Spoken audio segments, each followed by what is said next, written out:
Bonjour à tous. Dans l'actualité ce midi en Limousin, les parents, les élèves et les enseignants ont passé la nuit au lycée Paul-Éluard à Saint-Junien pour dénoncer les suppressions de postes prévues dans l'établissement à la rentrée prochaine.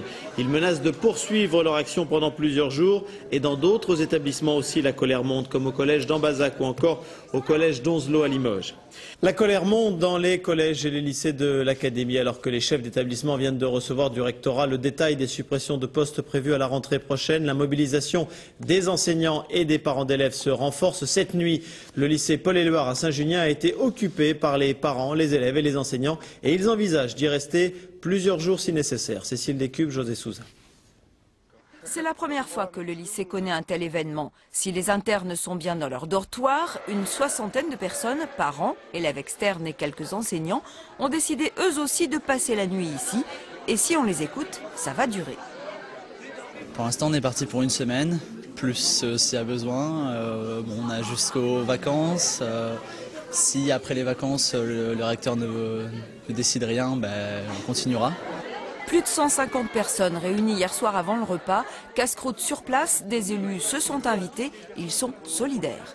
C'est une remise en cause de l'offre de formation sur ce territoire et en tant que président de la communauté de communes, moi je trouve que le combat est juste et que si on laisse faire, c'est une perte d'attractivité, c'est des élèves qui ne pourront pas suivre leur cursus sur Saint-Junien et c'est préjudiciable, voilà, tout simplement.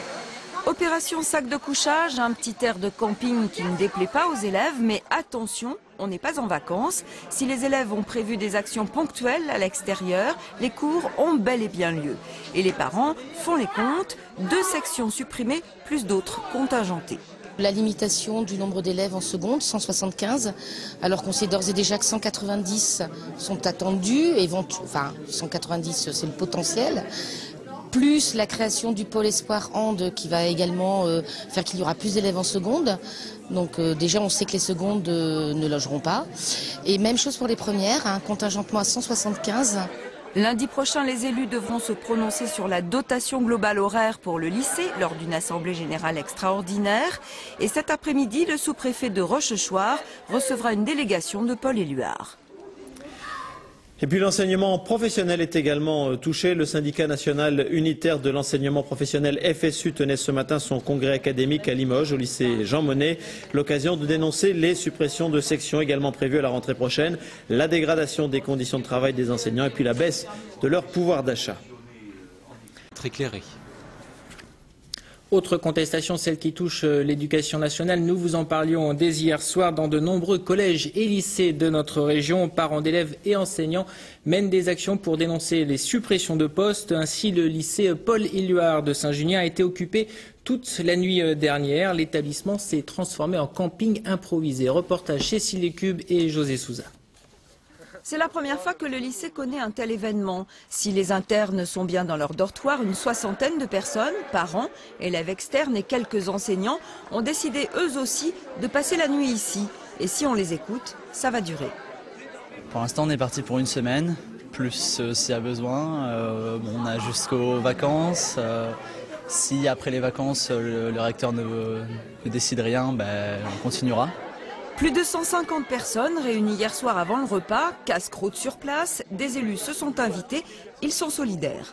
En tant que président de la communauté de communes, moi je trouve que le combat est juste et que si on laisse faire, c'est une perte d'attractivité, c'est des élèves qui ne pourront pas suivre leur cursus sur Saint-Junien et c'est préjudiciable.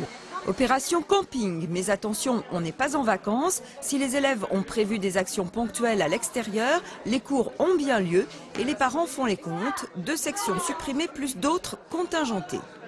La limitation du nombre d'élèves en seconde, 175, alors qu'on sait d'ores et déjà que 190 sont attendus. Plus la création du pôle Espoir Hand qui va également faire qu'il y aura plus d'élèves en seconde. Donc déjà on sait que les secondes ne logeront pas.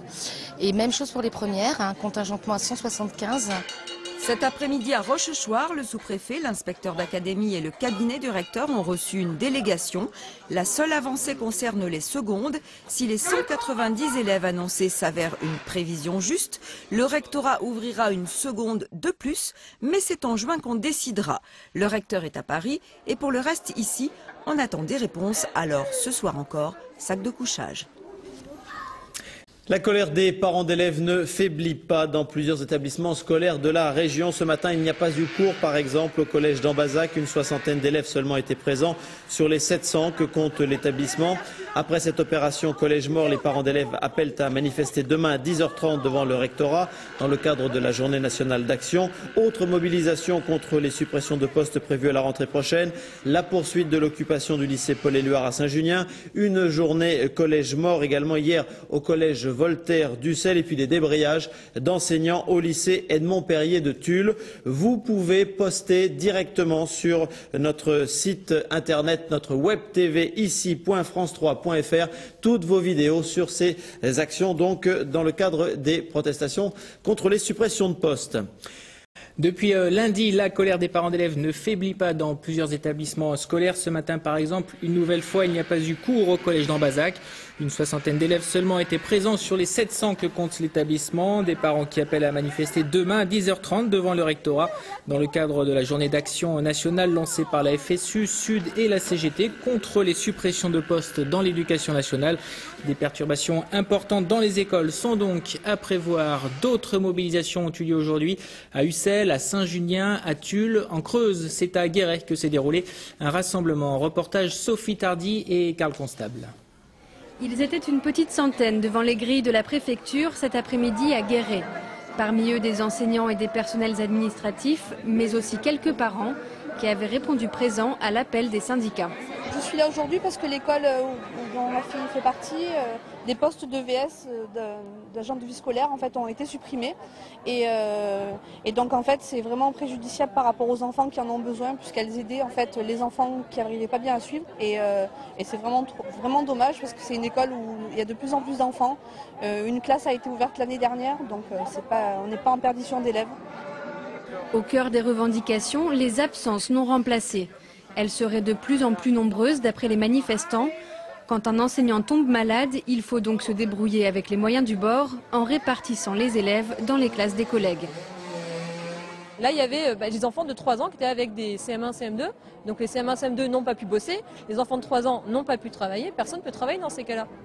Donc voilà, l'école, c'est pas fait pour garder les enfants. On est là pour dispenser des savoirs. Donc là, on ne peut pas le faire.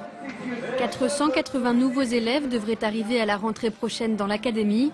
Pourtant, le personnel baisse. Enseignement primaire et secondaire confondus, 159 postes devraient être supprimés cette année. La suppression de postes, ça tape très fort sur les lycées, fort sur les collèges, très fort sur l'école maternelle, l'école primaire, où on est le département qui perd le plus de postes par rapport au stock d'emploi. Et en sachant qu'à l'heure actuelle, il y a une classe sur 10 qui n'est pas remplacée dans le département, quoi. On ignore encore quelles seront les écoles touchées par ces suppressions de postes. La carte scolaire ne sera dévoilée qu'après les élections cantonales.